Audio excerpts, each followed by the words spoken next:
Hello everyone, welcome back to my channel. Today we will be doing all the poetic devices, explanation of each and every poetic devices. The exercise will be in the part 2 of this chapter, all the exercise and practice questions, because we have to practice. Even though we know the meanings, we have to practice. Like, share and subscribe if you haven't already. To start with the first type of poetic device, which is your figurative language. What do you mean by this? Doesn't even matter, because simile, metaphor, personification, hyperbole and imagery are the types of the figurative language which are the original poetic devices which actually matter. But still, just for you, the definition of figurative language is when something is indirectly given. कुछ चीजें होती है ना जिसमें आपको खुद को figure out करना पड़ता है कि यार ये बॉस बोल क्या रहा है, right?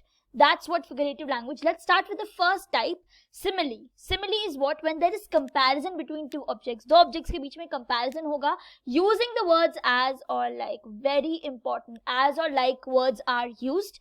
A very common example, as silly, as fun, as cool, as a tree. And this is a very common example of your Amazon Prime ka ad. But now talking about this, you can see that as is repeated, so that's why it's a simile. Now what is metaphor? Generally we know that people find it difficult to learn what is metaphor, what is simile. They have confusions. Well, let me tell you, metaphor, there is actually a difference, because one object is compared to another object in metaphor as well. But difference kya ho gaya boss ki metaphor mein the word as or like are not used without using these words. Bill is an early bird. Bill is compared to an early bird without using as or like, and that's why it's metaphor, and that is the difference between metaphor and simile. What is personification? What do you think? What is personification? When animals, plants or non-living objects को human traits, human behavior, human qualities से compare किया जाता है. The leaves are dancing in the wind. Really? Leaves dance? He stalks in his vivid stripes, a very good example of your own book. He over here is an animal. I don't think animals stalk. I think human beings stalk. We are the ones who do the stalking. Don't we? Imagery. What's imagery? Now, this is used to create an image in the reader's mind. An image, when it is created, then that you will know it's imagery.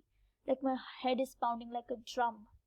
An image is created. I think right now those 5 senses are used to create an image. The kitten's fur is milky. Can you not feel it? Can you not like kind of creating an image? When you ever read this sentence, you're like, yeah, this is what is happening.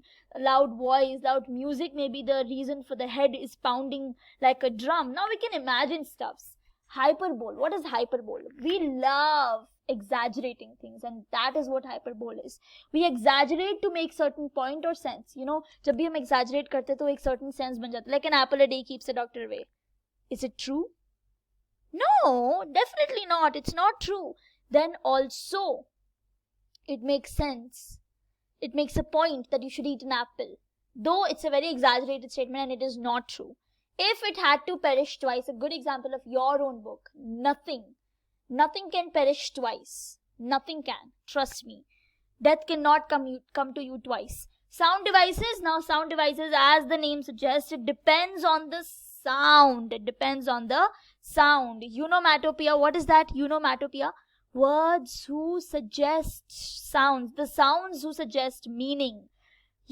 Buzz. Whenever there is a buzz of a buzz, we know that it's bee. A hiss, a snake. A pop, a firecracker. By the sound only we are able to suggest what is the meaning. Can we not? Repetition, something which is the most common. The sad truth is that the truth is sad. Truth is repeating, sad is repeating, and hence it is repetition. Now the second example is a very good example that I found. The isolation during my vacation created a situation of relaxation. The shun is repeating a lot many times, and hence that is repetition. A rhyming scheme. We all are this rhyming scheme is the most simplest you can find, because sounds at the end of the word. That's the meaning of the rhyming scheme. Now you have to listen to the sound. You don't have to care about the letters. Ocean, motion. Ocean, motion, A. See me, B. It doesn't matter if at the end it's A, E. It doesn't matter. Look at the sound. Ocean, motion, see me. Assonance. What is assonance? Assonance is when the vowel sound is repeating. Consonance is when the consonant sounds are repeating. Assonance, it beats as it sweeps as it cleans. A-E-I-O-U, when it's repeated, then it's assonance. Consonance is when the except A-E-I-O-U, all the letters, when they repeat, you call them consonants. What is alliteration? This is the most common poetic device which you could find, alliteration. repetition of identical initial consonant sounds. The word initial becomes important here. A very fun tongue twister I've put in here is Bunty Batla bought some butter, but the butter was bitter, so he bought another butter to make the bitter butter better butter. A good tongue twister to treat your friends for today. And a very good example of alliteration as well. Right? What are the forms? We have two forms. This is the third type of poetic device. We have two forms, enjambment and verse. What is enjambment? When the sentence is continuing without a pause. Full stop पे हम pause देते हैं, but जब full stop ही नहीं लगा है तो हम pause ही नहीं देंगे. The way a crow shook down on me a dust of snow from the hemlock tree. A very good example of your own book of enjambment. You can see there's no pause because there's no full stop. So a free verse now. Some poems do not contain any pattern. It looks like you're reading a paragraph, a boring paragraph. Like this one, the fog comes on little cat feet. It sits looking over harbor and city on silent haunches and then moves on. Does this even look like a poem? But it is actually a poem. It does not contain any pattern, no rhythm, no structure. That's why it's an example of a free verse. Like, share, and subscribe if you haven't already. Thank you so much for being here. The exercise now, knowing that you know all these, it's very important to practice. So make sure that you watch the second part of the video as well once it's out. Have a great day and I'll see you all next time. Nahi kiya to kar lena. Thanks and bye.